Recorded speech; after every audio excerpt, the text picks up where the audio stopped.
എടി നിധി, നീ ഇതാരുടെ ഓടിപ്പോണേ? ഇതാ രചനയുടെ ഭർത്താവാ. രചനയുടെയാ?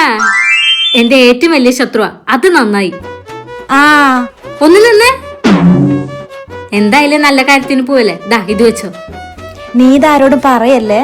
ആ, ഞാൻ ആരോടും പറയില്ല. ശരി.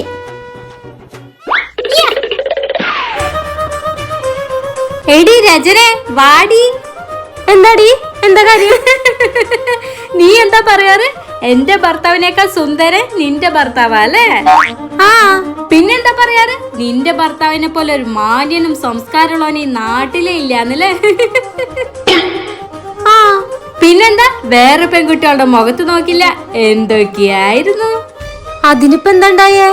ഇപ്പൊ നിന്റെ ഭർത്താവ് എന്താ ചെയ്തേന്നറിയോ? അവനാ നിധിക്കൊപ്പം ഒളിച്ചോടിപ്പോയി. നിനക്ക് അങ്ങനെ തന്നെ വേണം. അയ്യോ, എന്നെ കെട്ടിയ പോയേ. എന്താണ്ടായേ? എന്തിനാ നീ കരയുന്നേ? അപ്പൊ അവളുടെ ഒപ്പം ഒളിച്ചോടിയതാരാ?